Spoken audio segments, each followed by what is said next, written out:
नमस्कार, Haribhoomi news bulletin में आपका स्वागत है। सबसे पहले बात करते हैं बाढ़ और बारिश की। हरियाणा में बाढ़ और भारी बारिश ने कहर बरपा रखा है। सेना पहली बार मोर्चे पर पहुंची है। बहादुरगढ़ में सेना के 80 जवानों ने पीड़ितों को राहत दिलाई। वहीं कई नदियां खतरे के निशान से ऊपर बह रही है, जिससे लोगों की मुश्किलें बढ़ गई हैं। कुरुक्षेत्र के पेहोवा में मारकंडा नदी के पानी में 18 साल का युवक डूब गया, जिसकी तलाश जारी है। वहीं हिसार में हालात इतने खराब है कि धिकताना गांव में 10 फीट तक सड़क धंस गई है।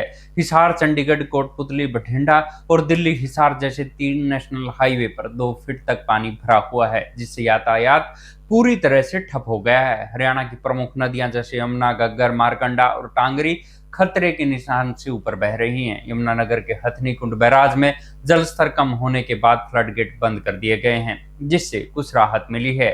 इसी बीच फरीदाबाद में एक 9 महीने की गर्भवती महिला को बाढ़ के पानी के बीच से सुरक्षित निकाला गया, जिसके परिवार ने हेल्पलाइन नंबर पर मदद मांगी थी। फतेहाबाद के मंगखेड़ा गांव में बारिश के कारण एक मकान की छत गिरने से एक व्यक्ति की मौत हो गई और उसके परिवार के 3 सदस्य गंभीर रूप से घायल हो गए। इसके अलावा जम्मू कश्मीर और पंचमहाल में आई बाढ़ के कारण हरियाणा से गुजरने वाली 8 ट्रेनें 15 अक्टूबर तक के लिए रद्द कर दी गई हैं, जिससे यात्रियों को भारी असुविधा हो रही है। अगली खबर गुरुग्राम में मेट्रो के विस्तार परियोजना की। गुरुग्राम में शुक्रवार को मेट्रो विस्तार के लिए भूमि पूजन किया गया, जिसमें केंद्रीय मंत्री मनोहर लाल खट्टर और मुख्यमंत्री नायब सिंह सैनी मौजूद रहे। इस मौके पर दोनों नेताओं ने गुरुग्राम के विकास कार्यों की नई योजनाओं पर बात की। ये मेट्रो विस्तार सिर्फ एक रेल लाइन नहीं, बल्कि गुरुग्राम की आर्थिक प्रगति का प्रतीक है। मुख्यमंत्री सैनी ने बताया कि यह परियोजना यहीं नहीं रुकेगी, बल्कि इसे आगे रेजानला चौक से द्वारका और सेक्टर 56 से पंचगांव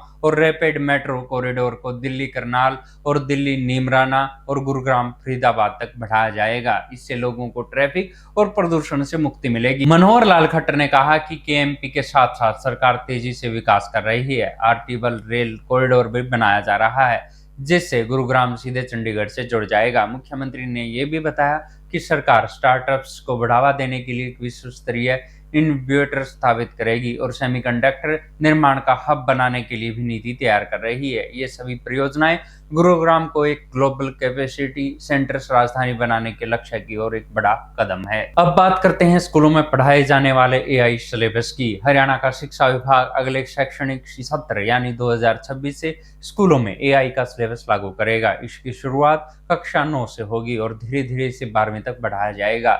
ये सिर्फ एक नया विषय नहीं, बल्कि ये पढ़ाई के तरीकों और क्लासरूम को भी आधुनिक बनाएगा। इस बड़ी पहल को कामयाब बनाने के लिए 1 लाख से ज्यादा शिक्षकों को एआई की ट्रेनिंग दी जाएगी। उन्हें सिखाया जाएगा कि कैसे एआई की मदद से छात्रों को बेहतर तरीके से पढ़ा सकते हैं। इससे छात्रों को सिर्फ किताबी ज्ञान नहीं, बल्कि रचनात्मकता और समस्या समाधान के कौशल भी मिलेंगे, जो उन्हें भविष्य की नौकरियों के लिए तैयार करेगा। ये कदम हरियाणा को शिक्षा के क्षेत्र में एक नया आयाम देगा। अब बात करते हैं हरियाणवी एक्ट्रेस को गलत तरीके से छूने के मामले की। हरियाणवी एक्ट्रेस अंजलि राघव और भोजपुरी स्टार पवन सिंह के बीच का विवाद और गहराता जा रहा है। लखनऊ में एक लाइव शो के दौरान पवन सिंह द्वारा अंजलि को गलत तरीके से छूने का मामला अब साइबर उत्पीड़न तक पहुंच गया है। अंजलि राघव ने दिल्ली पुलिस से संपर्क कर उन ट्रोलर्स की शिकायत की है, जिन्हें सोशल मीडिया पर परेशान कर रहे हैं।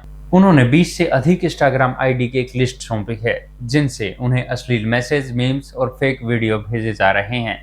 अंजलि का आरोप है कि पवन सिंह ने माफी मांगने के बाद उनके पीछे ट्रोलर लगा दिए हैं। उनका कहना है कि कुछ लोग उनके छोटे कपड़ों को लेकर आपत्तिजनक बातें कह रहे हैं। इस मामले ने न केवल कला जगत बल्कि सोशल मीडिया पर भी एक बड़ी बहस छेड़ दी है, जिसमें एक महिला कलाकार की सुरक्षा और सम्मान का सवाल उठाया जा रहा है। आखिर में बात करते हैं दिन दहाड़े ज्वेलरी शॉप में घुसे बदमाशों की। नूंह जिले के पुहाना में 2 हथियारबंद बदमाश दिन दहाड़े ज्वेलरी शॉप में लूटपाट करने पहुंचे, लेकिन दुकानदार की बहादुरी ने उनके मंसूबों पर पानी फेर दिया। सुबह करीब 8:30 बजे हेलमेट पहनकर आए युवकों ने दुकानदार को डराने के लिए देसी कट्टा निकाला, लेकिन दुकानदार डरने के बजाय बहादुरी दिखाकर एक बदमाश से भिड़ गया। इस हाथापाई में बदमाश ने कट्टे की बट से उसके सर पर हमला कर दिया, जिससे वे घायल हो गए, लेकिन उन्होंने बदमाश को नहीं छोड़ा। दुकान में शोर सुनकर आसपास के लोग इकट्ठा हो गए। दुकानदार ने एक बदमाश को पकड़ लिया था, जबकि उसका साथी भाग निकला। इस घटना के बाद स्थानीय व्यापारियों में डर का माहौल है और उन्होंने पुलिस सुरक्षा पर सवाल उठाए हैं। उधर ये पूरी घटना दुकान में लगे सीसीटीवी कैमरे में कैद हो गई, जिसका वीडियो सोशल मीडिया पर तेजी से वायरल हो रहा है। ऐसी ही खबरों से जुड़े रहने के लिए देखते रहिए हरिभूमि टीवी, और अधिक खबरों को विस्तार से जानना है तो हरिभूमि अखबार पढ़ें या हरिभूमि की वेबसाइट पर जाएं।